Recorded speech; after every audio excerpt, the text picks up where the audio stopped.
Olá, você que acessou os canais de conteúdo da Mega Brasil. Aqui começa mais um capítulo da série especial, A Comunicação Empresarial no Brasil, a história contada por quem ajudou a escrever a história, que tem o patrocínio da Ketchum e da General Motors. Esta série testemunhal começou no último dia 8 de outubro, data em que se comemora o Dia da Comunicação Empresarial, e se estenderá até o dia 4 de julho de 2022, quando a Mega Brasil completa 30 anos de atividade. Antes de dar início à entrevista de hoje, eu quero deixar aqui um convite a você que nos assiste pelo YouTube, que se inscreva no canal, curta a nossa página, clique no sininho de notificação e assim terá acesso a este e a outros conteúdos produzidos nesta plataforma pela Mega Brasil.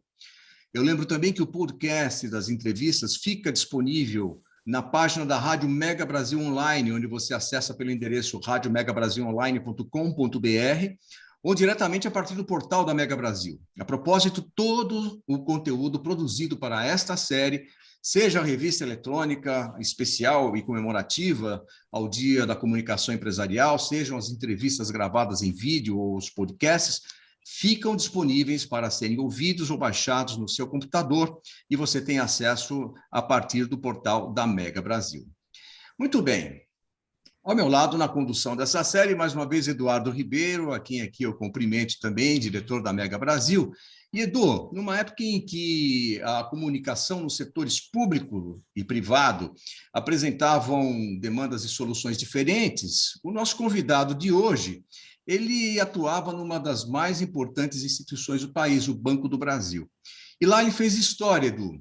Ele empreendeu ali uma jornada com foco na comunicação como ferramenta estratégica para estabelecer conexões entre os diferentes públicos de interesse da marca para a qual ele trabalhava.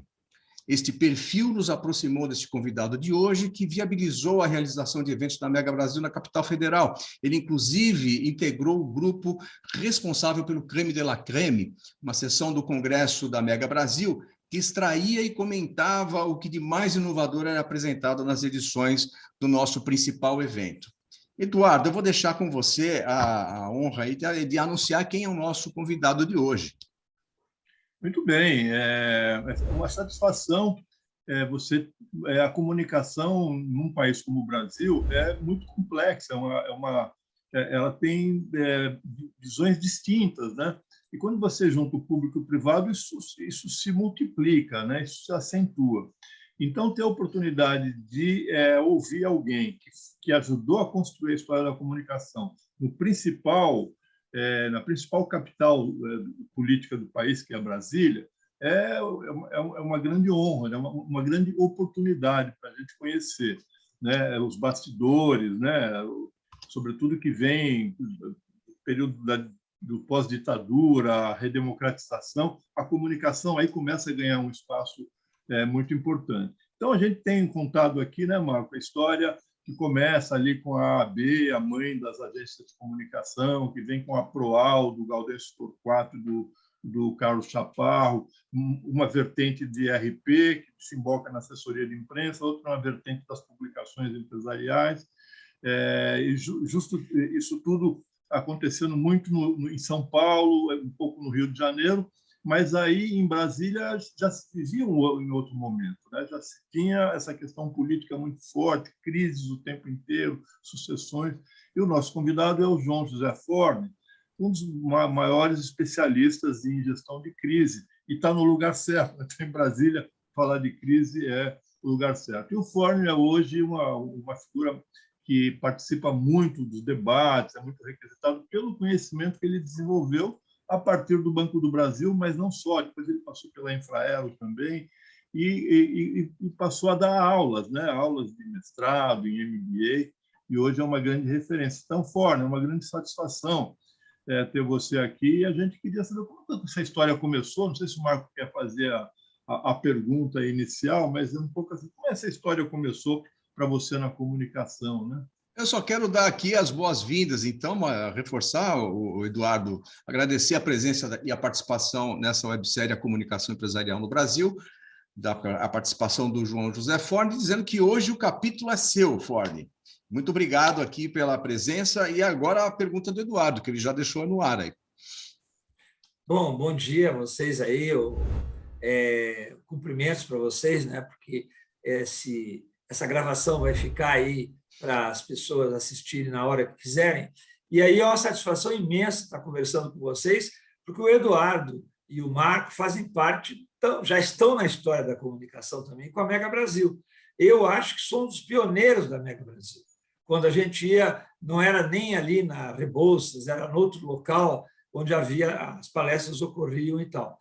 E eu sou, vamos dizer assim, fruto de uma época em que a assessoria de imprensa era algo que era um corpo estranho na empresa.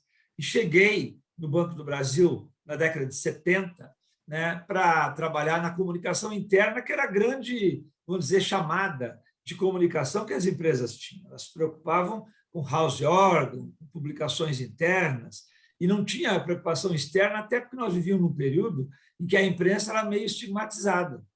Esse é um período que eu cheguei lá. E, na verdade, a assessoria ela ficava no subsolo, né? Hoje a assessoria fica ao lado da presidência, no andar de cima, né? E, na verdade, eu assisti a migração da assessoria para perto da presidência. Por quê? Porque passou a ser uma área que as empresas tiveram que se preocupar a partir de um momento que elas se deram conta de que a comunicação interna não resolvia todos os problemas da empresa, em que reputação era algo importante, que imagem e reputação na própria imprensa era algo que devia ser cultivado. Havia, inclusive, uma disputa entre entender o que era publicidade e o que era assessoria de imprensa. Por quê? Não, porque a publicidade que faz a promoção da imagem e da reputação, a assessoria de imprensa não era entendida como algo, a assessoria de comunicação não era entendida como algo que também tinha como objeto dela a reputação da organização. Isso foi, eu acho que a grande evolução que teve a partir da final da década de 70 e década de 80. E você começou em Brasília já diretamente, Ford? Ou você foi... Não, na verdade, eu entrei no Banco do Brasil no Rio Grande do Sul, né, numa agência. Mas eu me lembro que eu já escrevia em jornal no Rio Grande do Sul, já tinha o curso de letras, eu não tinha jornalismo ainda. Eu tirei jornalismo, eu completei em Brasília, né, até no Uniceub. E porque todo mundo falava assim, você é assessor de imprensa, mas tem que ter jornalismo, porque senão você não vai poder assinar mais nada, porque é um cargo privativo do jornalista. Aí eu digo, tá bom, vou tirar então o jornalismo, até para me atualizar, né? É bom voltar à universidade. E acabei virando professor, depois de jornalismo, no mesmo centro de ensino, né? E aí, o que aconteceu? Eu assisti como foi toda essa migração. Eu me lembro que eu reunido na FENAGE, discutindo o primeiro manual de imprensa, que não existia manual de imprensa. Primeiro manual, a gente se reunia à noite para discutir qual o conteúdo que ia ter um manualzinho que eu tenho até hoje, feito o manual de imprensa. Você lembra o ano, Ford? Olha, eu acho que foi no início dos anos 80, 84, 85, por aí, que me chamaram, porque eu já estava mudando a assessoria de imprensa do banco, estava crescendo. Em vez de 2 pessoas, nós já tínhamos 5, 6 pessoas, o que era muito na época, né? O Banco do Brasil começou a dar importância à imprensa no sentido de chamar a imprensa para perto dele e não fugir da imprensa. Eu me lembro que eu criei um evento desde a década de 80, que era chamar os jornalistas para almoçar no Banco do Brasil, num encontro com a diretoria informal, não era off, era em on, e no dia da imprensa, que eu acho que a gente comemorava, 7 de abril, comemorava, e fazíamos um almoço de encerramento do ano. Esse almoço era famoso, os jornalistas ganhavam um brinde, lá uma canetinha e tal, e já ficavam me cobrando no início de dezembro. E aí, Fórnia, quando é que vai ser o almoço do Banco do Brasil? E eles vinham, assim, todos os jornalistas de televisão, jornal, rádio, assistiam, naturalmente, que eram os jornalistas de economia, né? E aí, o que a gente queria mostrar com aquilo? Que a gente dava importância. Eu acho que ali começou uma relação minha, quase que assim, que dura até hoje, né? Porque até hoje os jornalistas me ligam para pedir auxílio para alguma fonte em algum assunto que eles têm dificuldade para achar aqui em Brasília. Semana passada mesmo, eu estava conversando com uma jornalista do Globo, que me pediu para indicar uma pessoa para determinado tema, se eu conhecia alguém. E olha que eu estou fora do dia a dia há 20 anos. Né? Ô, Forni, Quase 20 anos. agora é interessante o que você nos traz aqui, que, em princípio, você atuava no Banco do Brasil, na comunicação interna, que, aliás, deve ser um desafio, né, para o tamanho do Banco do Brasil. Eu lembro que se falava que toda cidade brasileira tinha uma agência do Banco do Brasil e uma Casas Pernambucanas. As Casas Pernambucanas, não sei se acho que não conseguiu, mas imagino que a agência do Banco do Brasil prevaleça ainda. Mas então esse contingente devia ser muito grande, o desafio devia ser enorme para você fazer comunicação interna para esse grupo. Mas a gente sabe também que essa aproximação ou esse entendimento da comunicação como algo estratégico depende muito da alta gestão. E às vezes isso às vezes talvez fique até mais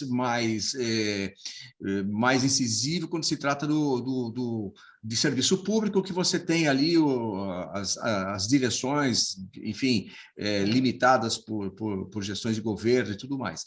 Como é que foi o desafio? Você disse que você assistiu efetivamente à ascensão da comunicação lá do subsolo para o lado da presidência. Como é que foi esse processo? Não sei se a gente pode falar de doutrinação, mas enfim, como é que foi esse processo de fortalecimento da comunicação para que acontecesse essa evolução, essa importância, e você tivesse ferramentas para transformar a comunicação do Banco do Brasil em algo estratégico para a marca? Você falou num negócio importante, depende muito da alta administração. Por quê? Nós vínhamos numa cultura em que o presidente da empresa, o diretor da empresa, não precisava dar entrevista, porque ele não tinha que dar satisfação. Então, era, vamos dizer assim, o império do press release. E, na verdade, os jornalistas sempre gostaram de conversar diretamente com as fontes. Eu tive sorte de trabalhar com presidentes e diretores, né, muitos deles, que tinham uma visão de que era importante a comunicação para que a empresa mostrasse a importância dela para o país, inclusive. Porque a gente tinha aquela discussão que continua até hoje, né, sobre privatização, quem é melhor, os bancos privados podem resolver melhor do que um banco público e tal. É uma discussão que até hoje existe. Na verdade, o que aconteceu foi o seguinte: a minha migração para a assessoria, que eu passei aí sem explicar, da comunicação interna, foi um convite que eu recebi de um colega que era jornalista e até trabalhou no JB, com o Dines e o Ney Curvo, que me chamou para a assessoria, e eu disse: mas eu estou tão bem na comunicação interna, por que você me quer aí na assessoria? E ele falou o seguinte: olha, aqui você vai estar perto das grandes decisões, você que vai fazer história, porque aqui que se toma grandes decisões, na presidência do banco. Né? E eu quero montar uma equipe aqui que trabalhe com essa ideia de que a imprensa é importante. E aí eu comecei a aprender. Ele foi um grande professor e ele foi a peça importante para que o gestor, na época, que era Carlos Wischbiter, que foi até ministro da Fazenda, entendesse, e ele sabia, que era importante, mesmo numa época de ditadura, de governo militar, que a imprensa era importante. Para vocês terem uma ideia, nós tínhamos no prédio do Banco do Brasil, por dia, mais de 50 jornalistas, porque o Banco Central funcionava no prédio do Banco do Brasil. Não existia sede do Banco Central. E esses jornalistas que ficavam lá, eles ficavam no elevador, subindo para o Banco do Brasil e para o Banco Central, que, se não me engano, era no 5º andar. E aí, tudo isso foi importante para eu também criar uma cultura de assessoria, porque eu vinha lá do interior do Rio Grande do Sul, né, onde eu não tinha contato com a grande imprensa. Na verdade, foi o batismo, vamos dizer assim, que eu tive. Me atiraram dentro de uma panela onde os jornalistas estavam lá e exigiam que as coisas fossem explicadas, porque naquela época o Banco do Brasil era quase uma autoridade monetária. Ele participava do Conselho Monetário e ele ditava a política de juros do país junto com o Banco Central. O Banco Central não tinha o protagonismo que tem hoje. Forni, as pessoas nem sabiam direito o que era Banco Central. Forni, e como é que era o entorno da comunicação em Brasília, né? Vocês não tinham assim muitas, vocês tiveram que quase desenvolver metodologias, desenvolver ferramentas para atuar, mas em relação, por exemplo, aos ministérios, à presidência, havia um corpo de comunicação, se a gente pudesse chamar assim, mais ou menos conectados. Como é que se dava a comunicação nos anos 70 em Brasília, de um modo geral, na sua visão? Vou te falar. Olha, na verdade é o seguinte: primeiro, não havia essa ideia que se consolidou depois da comunicação integrada, por exemplo, RP, publicidade e a imprensa, né? E todas as áreas da comunicação. Depois chegou a internet, né? Que eu digo que é o filho pródigo que chegou lá, que um dia chegaram e disseram: isso é contigo. Eu digo: não, mas eu não entendo de tecnologia. Não, mas a internet vai ter que ser na comunicação. Então, assisti tudo isso, né? Crescendo durante esse período. Mas como foi na década de 70 isso, nós aprendemos, Eduardo e Marco, na prática. Eu acho que jogaram a gente, e como eu aprendi a nadar. Eu aprendi a nadar jogando no arroio, e alguém dizia, quando eu ia afundar, a pessoa ia lá e tirava você, né? Era assim que eu aprendi a nadar. Eu aprendi a trabalhar na assessoria quase que jogado dentro de uma panela, como eu disse, onde havia jornalistas de economia e jornalistas que a maioria hoje está aí, top, publicaram livros, né? Vários deles são ícones no país, que cobriam o dia a dia, né? Diretores de jornal, diretores chefes de redação famosos, viraram, né? E aí aconteceu o seguinte: o nível era altíssimo, né, dos jornalistas que tinha na época, e apesar de haver no próprio governo uma tentativa de que dificuldade, mas na área da fazenda você teve ministros que também apoiavam isso, que eram muito abertos para dar informação, porque a economia dominava as páginas do jornal, a economia dominava as manchetes. Então, a economia era um protagonista, não era a política, porque nós vivíamos numa ditadura, né? E era a economia. E, com isso, acho que favoreceu que os bancos estatais, com aquela visão que tinha, né, o Ministério da Fazenda, assumisse o protagonismo. O jornalista econômico era, eu acho, que o jornalista mais importante quase da redação. E isso ajudou muito aqui a FENAGE, o sindicato dos jornalistas, com quem eu me aproximei na época, foi muito importante isso, porque eu sempre tive uma parceria com eles, no sentido de ajudar, né, e não ser um entrave para... E os jornalistas, e a gente convidava os jornalistas para entrevistas, convidava para viagens, inclusive internacionais. Começamos a inserir um jornalista em cada viagem internacional que o presidente do banco fazia para inaugurar agências. É uma época áurea do país, em que nós chegamos a ter 70 agências no exterior, na África, e na Ásia, em vários países, até no Irã, né?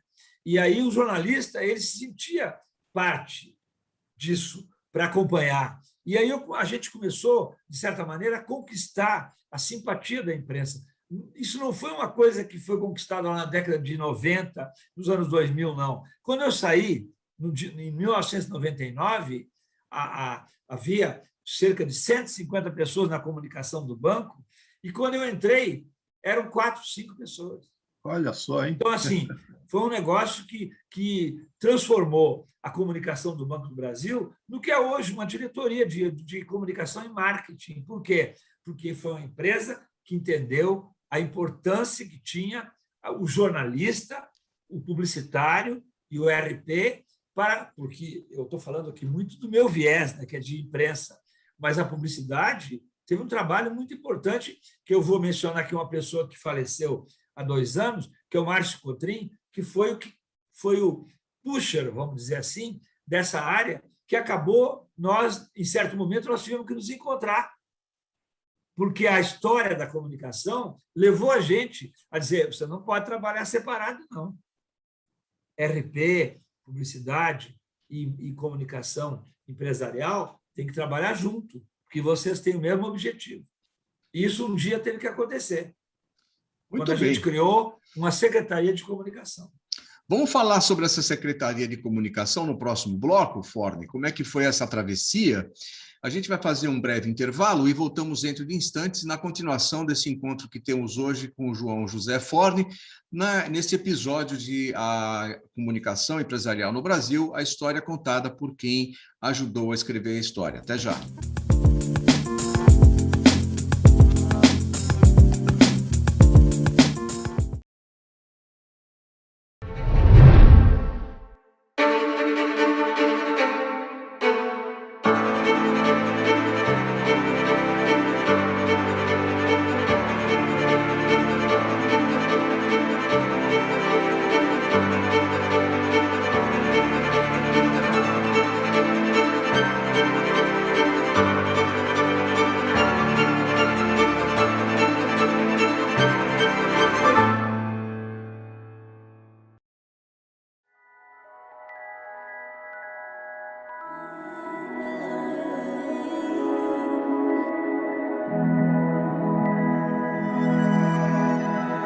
Change is coming, there's a light out from the sun.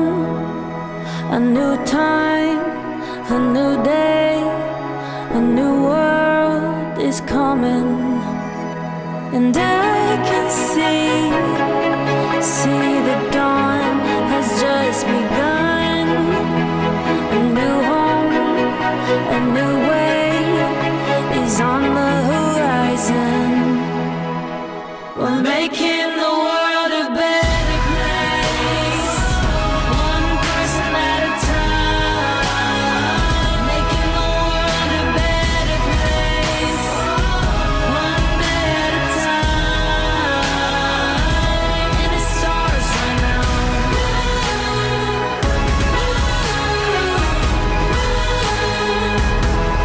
Change the world.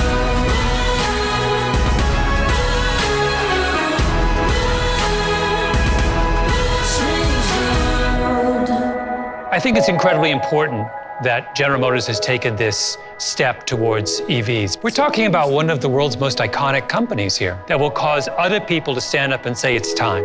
We're going to follow their lead. Change is blowing like the wind through the trees.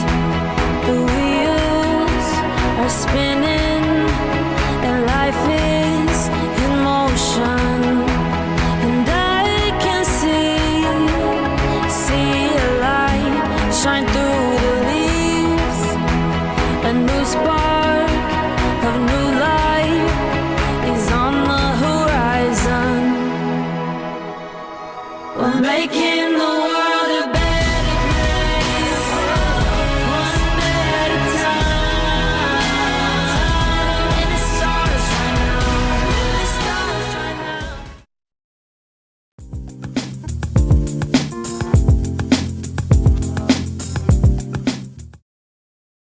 Olá, você que nos acompanha aqui pelos canais multimídia da Mega Brasil, estamos de volta com o episódio de hoje da história da comunicação empresarial no Brasil. Hoje com o nosso convidado, João José Forni.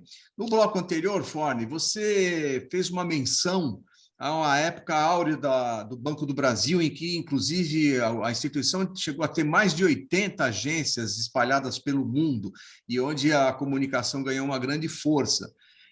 Dá para você especificar para a gente que época foi essa, quando ela começou e que eventos que trouxeram para você essa sensação de que era algo pujante naquele momento? Bom, após os anos 80, né, que foi, vamos dizer assim, o aprendizado que a gente teve em comunicação empresarial, a gente foi evoluindo no sentido de, primeiro, uma coisa importante, profissionalizar o quadro que trabalhava com comunicação. Essa é uma dificuldade, porque o Banco do Brasil não tinha concurso para jornalista, não tinha concurso para comunicadores, como hoje o Ministério Público tem, a Embrapa tem, vários órgãos públicos têm. Então, eu tive que catar, vamos dizer assim, procurar profissionais que tivessem uma afinidade, que tivessem a formação naquela área e fui, vamos dizer assim, criando, mesmo num quadro pequeno, que a assessoria nunca foi um quadro grande.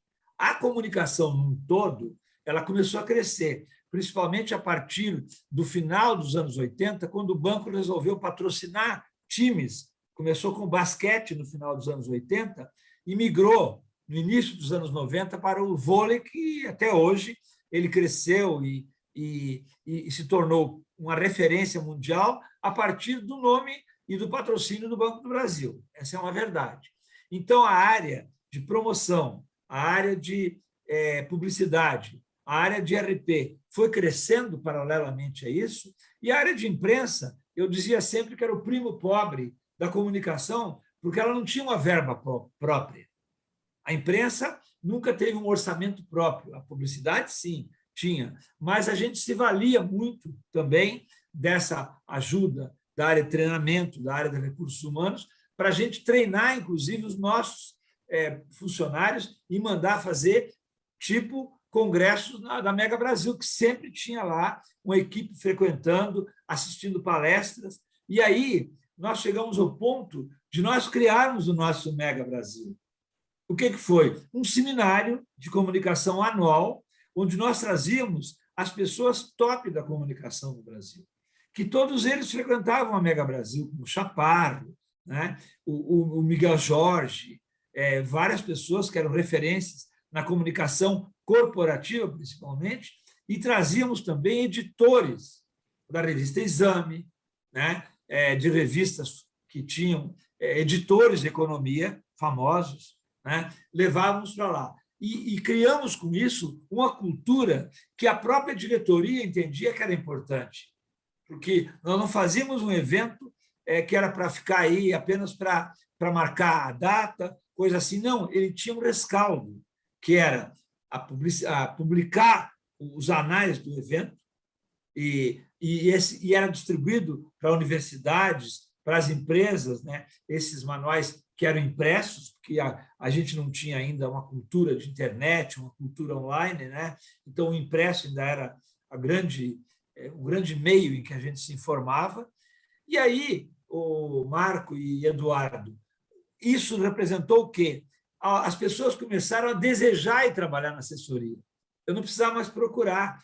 A pessoa fazia um mestrado em comunicação e chegava lá e se credenciava. E eu vou citar o Armando Medeiros, que foi diretor de comunicação do banco, foi assessor no governo, o Omar Barreto, que também todos que foram focas meus, né? E que acabaram subindo e crescendo dentro dessa cultura de comunicação. Você, na verdade, tem que criar na empresa, junto com a cultura nas pessoas também.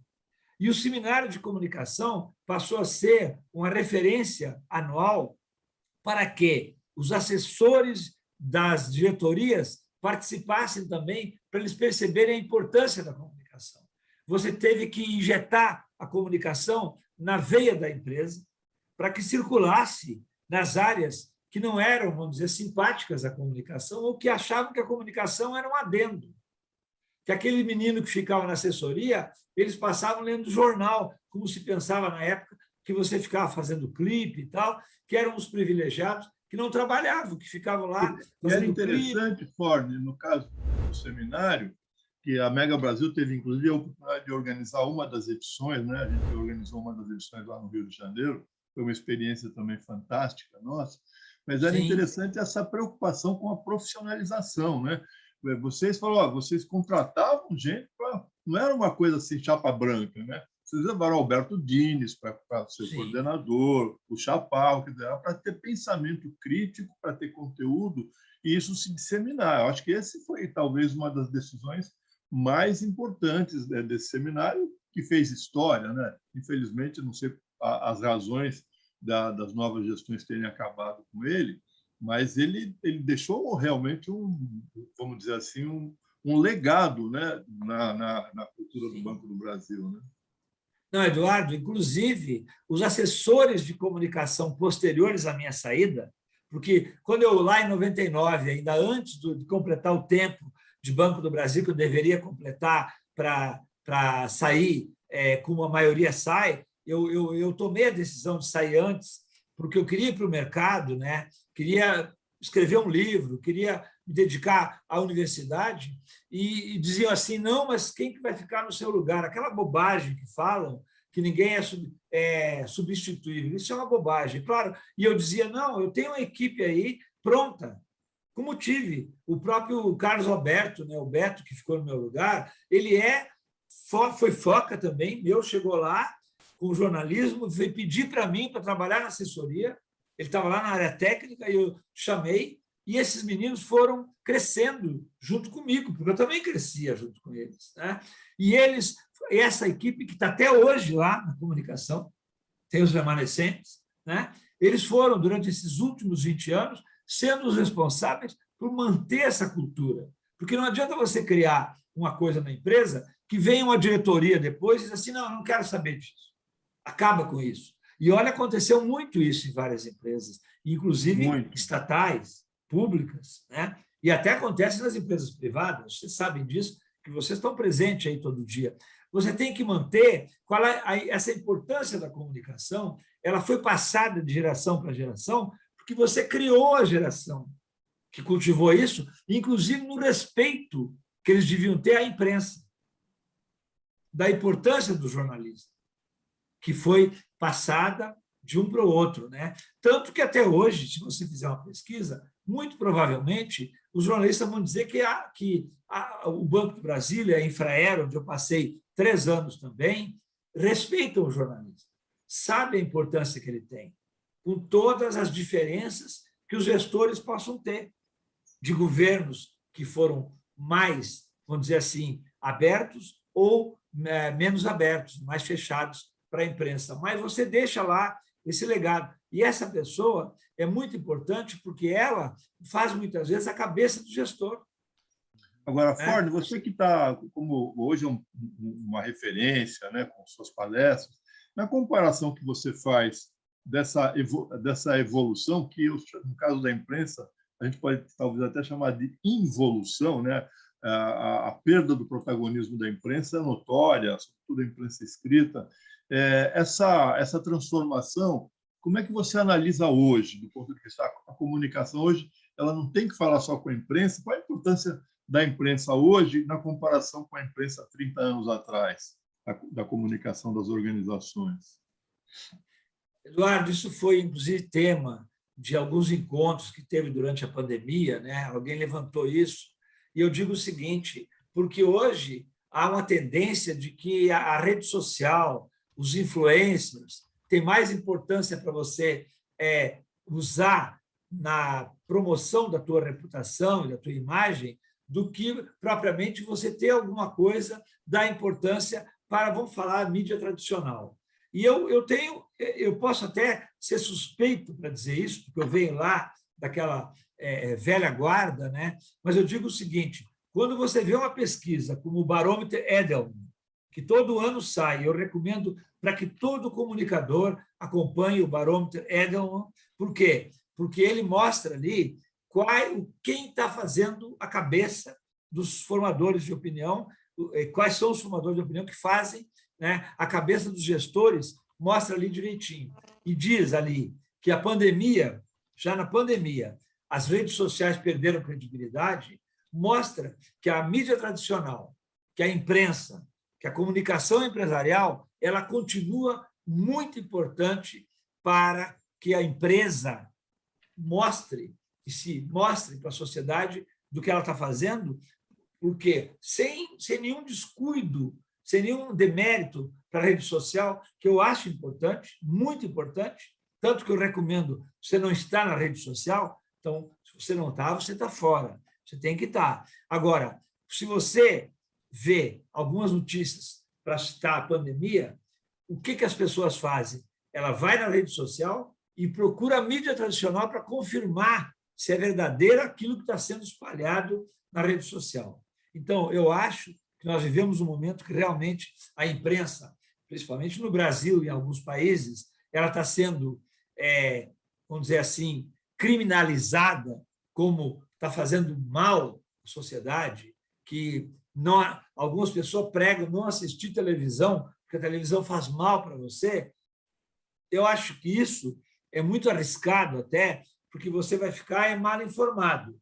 Olha, a mídia tradicional, na pesquisa Edelman, ela aparece lá quando se fala em credibilidade. Quando se fala em confiança, ela aparece ainda lá no topo, né? Claro, a televisão perdeu, vamos dizer, importância, ela perde, ela vem perdendo. E nós temos, assim, Estados Unidos, a televisão tem uma relativa importância ainda. Inglaterra, não tem. A Inglaterra, a mídia impressa ainda é uma grande força. A televisão não tem a importância que tem nos Estados Unidos, por exemplo, né? Eu acompanho muito a Inglaterra, tenho ido muito lá nos últimos anos, 2, 3 vezes por ano, e observo como os jornais lá fazem a cabeça da população. É claro que o Johnson, agora, que está com a espada em cima da cabeça dele, por causa das festas que ele fez, né? O tal de Partygate, que já apelidaram, né? Ele sabe a importância dos jornais.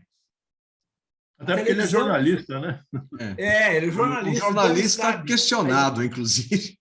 Exatamente, a importância que tem a mídia. Então, alguns países ainda, né, dão importância. No Brasil, nós estamos vivendo um momento que eu acho assim, nós estamos vivendo um momento muito complicado, porque há uma tentativa de descrédito do próprio jornalista. E eu vou dizer o seguinte, mas as empresas, sejam públicas ou privadas, elas entendem que elas não podem prescindir da imprensa. Não podem, né? Um jornal como o Valor Econômico, por exemplo, para quem atua na área de economia, ele não pode virar as costas e não atender um jornalista do Valor Econômico. Como assim? Porque ele faz a cabeça dos empresários ainda, né? Agora, nós vivemos um momento, Eduardo e Marco, também importante, que nessa pesquisa da Edelman aparece, que é o descrédito, a falta de credibilidade de determinadas fontes. Quando se pergunta se as pessoas acreditam no CEO, se ela acredita no diretor da empresa, a curva negativa, né, cada vez ela aumenta mais o negativo e o positivo está caindo. Por quê? Porque as empresas, né, perdem credibilidade na medida em que os CEOs dão a esnobada, não falam com os empregados, não fazem uma comunicação corporativa, vamos dizer assim, participativa. Eu acho que os diretores das empresas têm que olhar para essas pesquisas e verem os governos perderem credibilidade. Por quê? Porque eles não estão resolvendo os grandes dilemas da sociedade. Para sair do Brasil, um governo na Espanha, onde 26% dos jovens estão desempregados, você acha que o jovem acredita no emprego? Ele se forma na faculdade e não tem emprego. Então, ele não acredita, o governo não resolve o meu problema. Então, as instituições estão perdendo credibilidade. As empresas têm uma boa imagem nas pesquisas ainda. Agora, as fontes, talvez, tenham que ter mais cuidado, porque qual é a fonte que aparece no top da pesquisa Edelman? A academia, os especialistas da academia. Segundo lugar, uma pessoa como você, uma pessoa como eu. Eu acredito em pessoas como eu, e na universidade, na academia. Não acredito nas empresas como fonte, e não acredito nos governos como fonte. Isso tem que levar a uma preocupação das autoridades. Por quê? Porque há um gap aí que precisa ser preenchido. E quem preenche, quem ajuda? A mídia. A mídia é importante. Se eu quiser saber o que está acontecendo hoje na pandemia nos Estados Unidos, para dar um exemplo, se olharem o meu Twitter ontem, que eu coloquei à noite, sobre os Estados Unidos, eu vou procurar onde? No New York Times. Se eu quiser na Inglaterra saber o que está acontecendo lá com o Johnson e na pandemia, eu vou olhar no The Guardian, no The Times. Eu não vou procurar na rede social. Com todo respeito à rede social. Agora, eu sigo no Twitter, acompanho vários formadores de opinião, né, para que eu acompanhe também aqueles que estão falando coisas que, às vezes, a mídia não está falando. Né? Então, eu acho o seguinte, hoje nós vivemos esse momento, mas nós temos que nos informar. E o formador de opinião, quem é da comunicação, que é o nosso público, né, da Mega Brasil, que eu acho que são todos comunicadores, eles não podem virar as costas e dizer assim, não, eu não assino mais jornal. Eu já ouvi isso, hein? Eu não assino porque os jornais estão mentindo muito. Eu não vejo televisão, porque a televisão não está falando o que a sociedade está refletindo. Agora, eu vou dizer uma coisa para vocês, que eu não sei se observaram. Eu não vi nenhum grande influencer com milhões de seguidores que foi para a mídia social fazer uma campanha forte para que as pessoas se vacinassem. Quem fala para as pessoas se vacinar, vacine-se, vacina sim, é a mídia, no mundo todo. A mídia é qual? A mídia tradicional. Tem vários influencers aí que têm milhões de seguidores, mas ele não está preocupado com as grandes angústias da sociedade, que hoje está vacinada para que ele possa voltar para a escola, para que ele possa voltar a trabalhar, entendeu? E eu vejo assim, eu vejo um gap entre a preocupação da sociedade com os grandes influencers, né, que, na verdade, estão faturando muito com publicidade, as empresas procurando esses influencers para vender publicidade, mas estão se afastando de um público importante se ela estiver afastada da mídia. Não pode estar afastada. Tivemos uma crise recente com um banco que contratou influencers para falar sobre um software para você colocar lá carbono, não é isso? E aí é o seguinte, olha só, deu uma crise. Por quê? Porque, na verdade, quando você vai para as mídias sociais falar sobre alguma coisa, às vezes a repercussão que dá isso acaba criando uma crise para a empresa. Um empregado da empresa, um diretor da empresa que vai lá e fala alguma coisa que toque no problema racista, no problema do gênero, ele pode criar uma crise enorme para a empresa se ele não for um cara preparado com media training, se ele não souber o que a imprensa é, não é isso? Então, eu acho assim, nós vivemos um momento muito bom para a comunicação, porque, como eu digo sempre, a comunicação é a âncora de tudo que nós estamos fazendo. As empresas não conseguem levar os seus empregados a voltar a trabalhar presencialmente ou ficar no online se ela não se comunicar direito com eles. Elas podem estar perdendo o quê? A coisa mais preciosa que tem a empresa, que é a cultura, o pertencimento. As pessoas estão lá sozinhas, trabalhando em casa, perderam aquilo que a gente sempre, durante anos, aí eu ouvi palestras na Mega Brasil, falando sobre a cultura organizacional, que a gente fala tanto. Eu acho que é por aí. O Ford, a gente vai ter que fazer um breve intervalo, lembrando, aliás, a fala do Ford aqui muito pertinente, né, de que essa necessidade de você se informar, porque a pandemia deixou isso muito claro, que a ignorância mata, inclusive, né? A gente vai para um breve intervalo e voltamos dentro de instantes para a última parte desse encontro de hoje com o João José Ford, dentro desta série A Comunicação Empresarial no Brasil, a história contada por quem ajudou a escrever a história. Até já!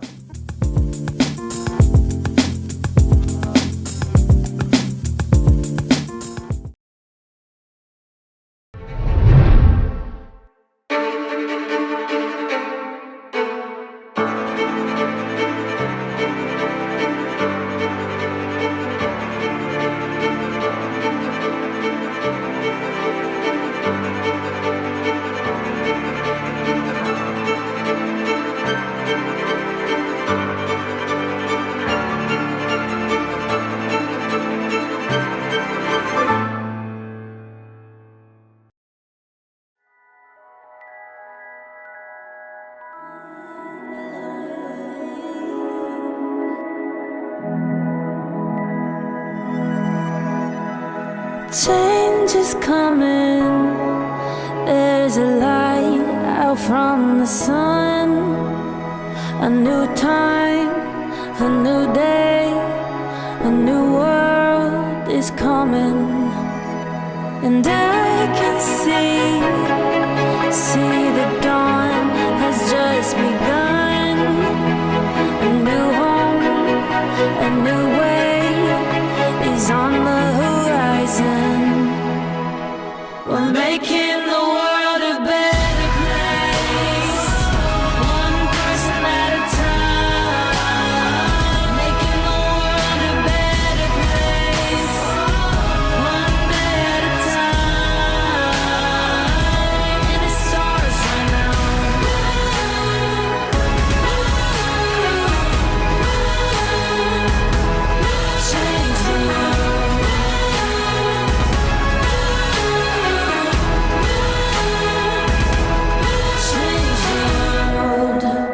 I think it's incredibly important that General Motors has taken this step towards EVs. We're talking about one of the world's most iconic companies here that will cause other people to stand up and say it's time.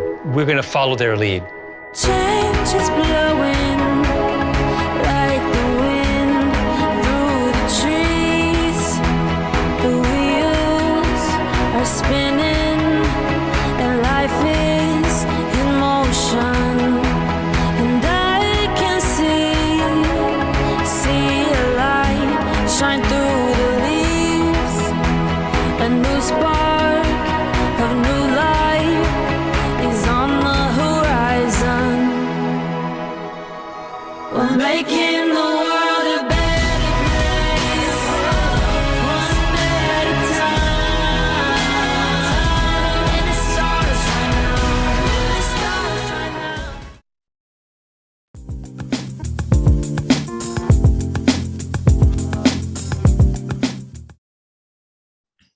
Olá, você que nos acompanha pelos canais, os canais de multimídia da Mega Brasil, em mais esse episódio da série A Comunicação Empresarial no país, no Brasil, a história contada por quem ajudou a escrever a história. Hoje nós temos aqui como nosso convidado o João José Forni. Forni, estamos aqui na última parte do nosso encontro. Eu queria aproveitar os relatos que você fez nos blocos anteriores e saber, assim, essa experiência do Banco do Brasil, que foi tão significativa, ela serviu de benchmark para outras áreas do setor público? Porque, de certa forma, vocês foram pioneiros em algumas ações, né? Isso de fato aconteceu ou não? O setor público como um todo veio experimentando essa evolução naturalmente? Bom, Marco e Eduardo, nós fomos pioneiros realmente em algumas coisas. Por exemplo, Media Training, primeiro Media Training na área pública que eu tive ideia lá de fazer, porque não havia, exemplo, para chamar alguém, fizemos junto com a professora Heloísa Matos, estudando ali qual era o conteúdo que o Media Training teria que ter. Né? Claro que televisão, gravar, etc. Então, outro pioneirismo que a gente teve na área pública foi talvez o primeiro plano de desligamento voluntário na área pública. O Banco do Brasil fez em 1995, se não me engano, ou 96. E aí teve que se criar toda uma estrutura de comunicação para respaldar uma coisa que era um tabu. Havia uma estabilidade tácita, mas o Banco do Brasil era CLT, então o funcionário podia pedir demissão ou ser demitido. Então, PDV. Isso tudo foi exemplo que depois foi refletido em outras empresas. E já respondendo a sua pergunta, eu posso citar a Embrapa. A Embrapa nos procurou quando a gente estava muito no auge, né, criando coisas e tal na comunicação, e a Embrapa, que sempre foi uma empresa que tinha uma marca muito forte, né, na área de tecnologia agrícola, ela nos procurou, e hoje a Embrapa é um exemplo de empresa pública que tem fontes credenciadas que falam na maior tranquilidade com a imprensa, aberta à imprensa, ela criou eventos de imprensa. Eu mesmo tive uma vez fazendo palestra lá. Então, assim, várias empresas nos procuravam, inclusive bancos privados, para a gente saber como que a assessoria funcionava, como que a gente trabalhava. Então, assim, eu acho que foi uma época, vamos dizer, áurea da comunicação corporativa, em que vocês, inclusive, eram protagonistas, né?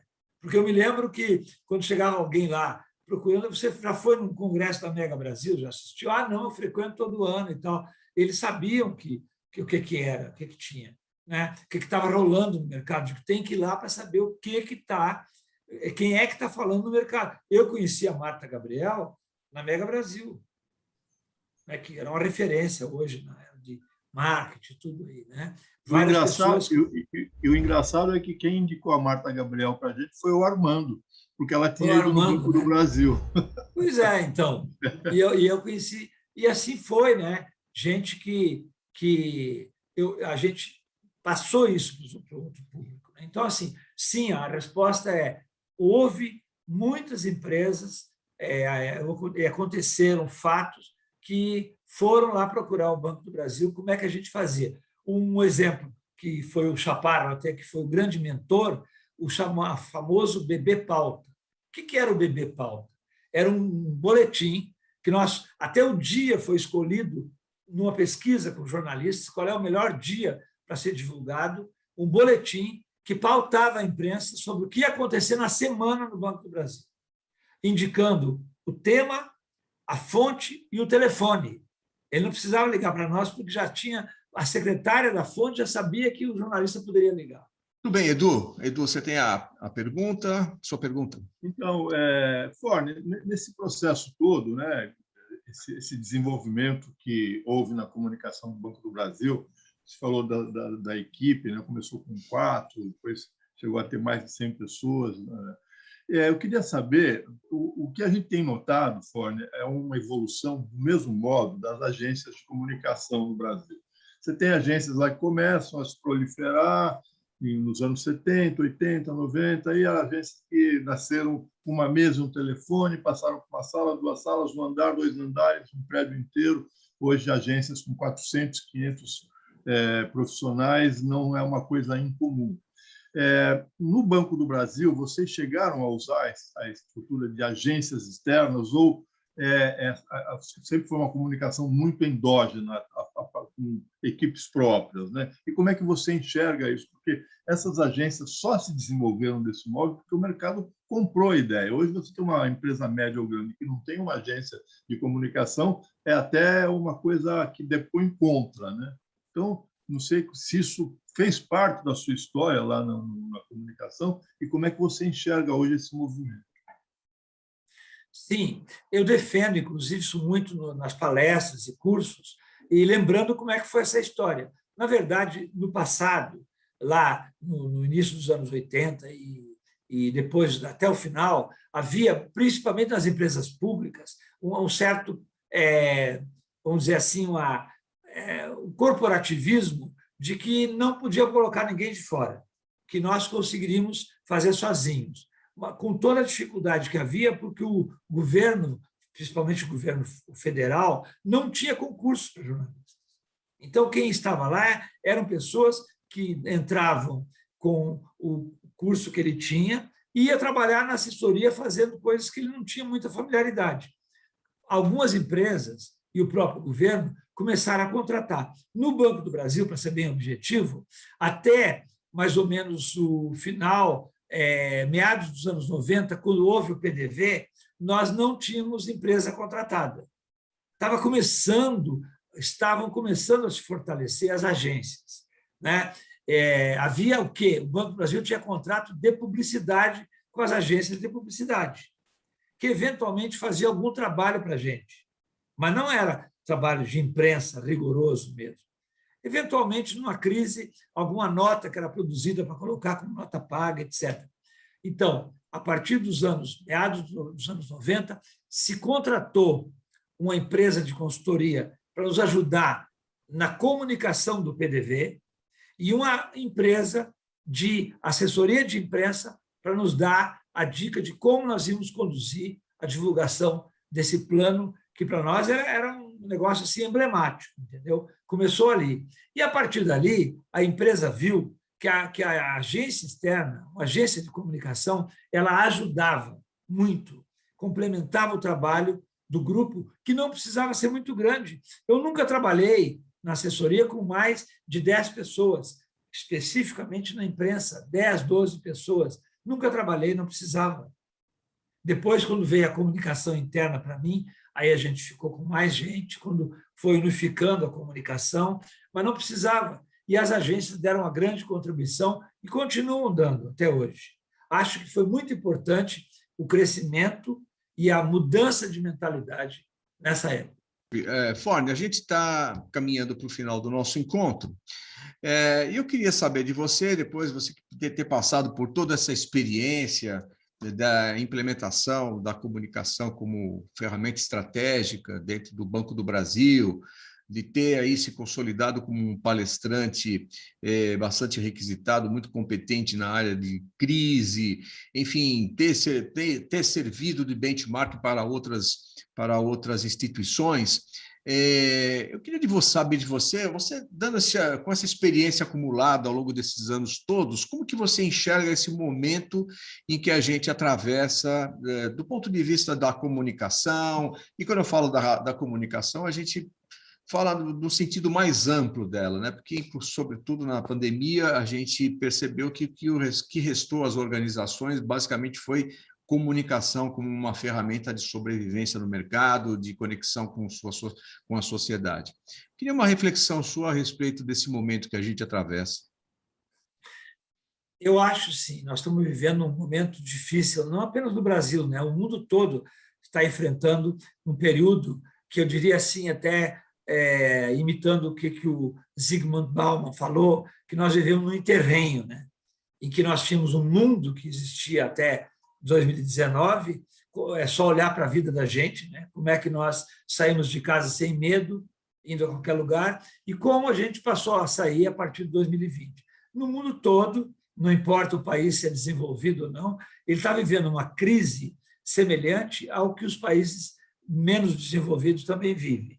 Bom, em função disso, é claro que a comunicação, que a imprensa, que o nosso trabalho, a construção da imagem das empresas também está sofrendo, né?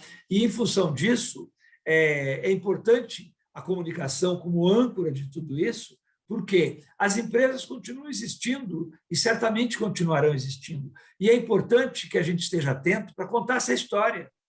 Nós temos que ser testemunhas disso e relatar isso, como a gente venceu as dificuldades, porque isso vai servir de exemplo, como nós hoje lemos histórias da Segunda Guerra Mundial, lemos história da Guerra Fria, porque eu, que já sou numa idade avançada e fruto da Guerra Fria, fruto da hiperinflação brasileira, né? Nós vivemos crises, e os jovens acham que a gente não viveu, vivemos crises graves, né, na nossa história, e sabemos como contar essa história, como é que a gente sobreviveu à inflação de 80% ao mês. Sobrevivemos, né? Então, essa geração de hoje vai contar essa história do ponto de vista que a imprensa também está refletindo.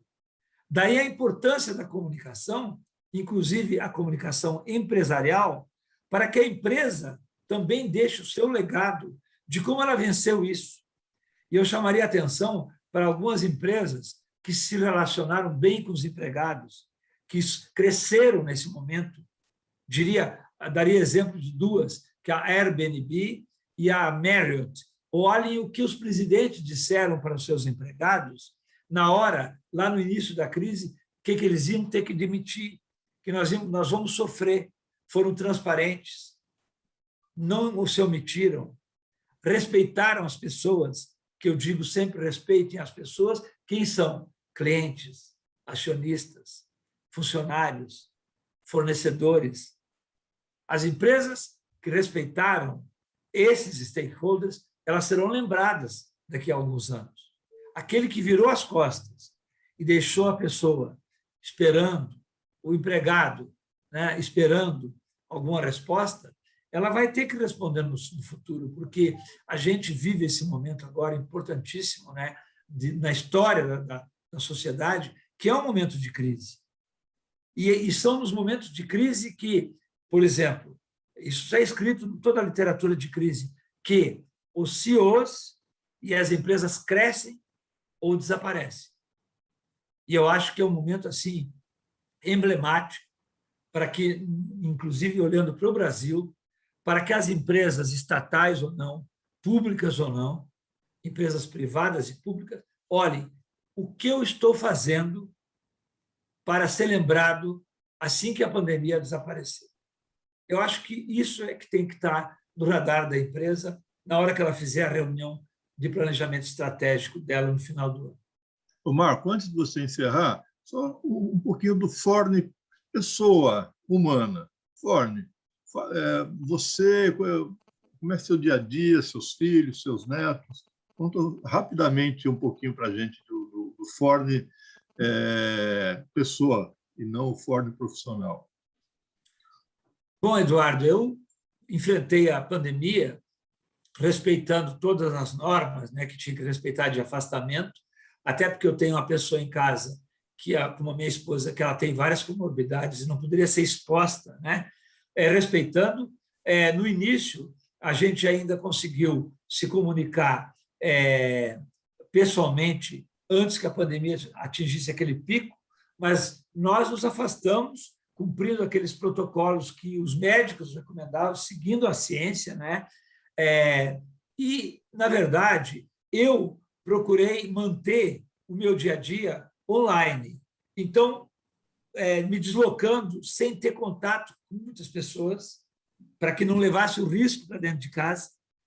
O meu filho, que frequenta mais, os meus filhos que frequentam mais a minha casa também respeitavam isso. Quantos filhos, Quantos filhos? Eu tenho 2 filhos com diferença de 18 anos, um já com 3 netos, né, que são do filho mais velho, e o outro solteiro de 32 anos, e eles, cada um, frequentando a nossa casa e respeitando, né, sempre aquilo que a ciência está indicando, né? Mesmo assim, nós tivemos Covid e nos isolamos ali há poucos dias, felizmente vacinados, porque no dia que foi permitido lá a gente foi lá se vacinar, todos foram, né? E a gente está monitorando isso o tempo todo, e a gente sempre evitou ir a restaurante, ir a reuniões, ir a festas. Eu acho assim, a gente enfrentar essa pandemia não foi fácil do ponto de vista humano, mas nós não perdemos contato. A gente tem um acordo para nos falar quase todo dia, né, inclusive com quem está no exterior. Eu tenho 2 netos que moram em Londres. A gente se fala semanalmente, no mínimo, trabalham e tendo contato, contando as novidades, assistindo jogo de futebol, comentando, e quando tem coisas importantes do ponto de vista da saúde, a gente troca experiências para que a gente fique atualizado, né? Todos nós estamos sempre antenados com o que está acontecendo no mundo, né? E no Brasil, e eu acho assim que é importante a informação, você está informado sobre o que está acontecendo, para não sair de casa sem saber o que está acontecendo, porque eu acho que a informação é o grande insumo que nós temos hoje para poder nos deslocar, né? Nós somos sobreviventes de uma época que nós, até para sair de casa, nós temos que saber o que está acontecendo. Somos sobreviventes para saber com quem a gente tem que interagir, os contatos que nós temos, né? E eu acho assim, aquela história do vai passar, nós estamos escutando desde o fim do ano 2000, né? Esperamos que passe, acho que vai passar sim, mas é um período de transição que a gente tem que enfrentar com resiliência. Acho que é isso que eu deixaria como lembrança aí para quem queria saber alguma coisa sobre o dia a dia, né? E eu tenho me procurado me cuidar, viu, Eduardo? Por causa da idade, por causa das pessoas com quem eu troco informação, com quem eu convivo. Muito bem. Chegamos, então, ao final desse encontro aqui de hoje, em que recebemos o João José Forni para falar um pouco da comunicação na área pública, na comunicação do Banco do Brasil, ele que foi um importante protagonista nesse processo. Forni, eu quero agradecer bastante, em nome da Mega Brasil, a sua participação nesse projeto e o seu depoimento também. Muito obrigado, viu? Eu que agradeço, Marco e Eduardo. Está sempre à disposição. Um abraço. Obrigado, Edu. Temos um encontro em breve também, inclusive a você que nos acompanhou até aqui. Semana que vem tem mais a série A Comunicação Empresarial no Brasil, a história contada por quem ajudou a escrever a história. Até lá!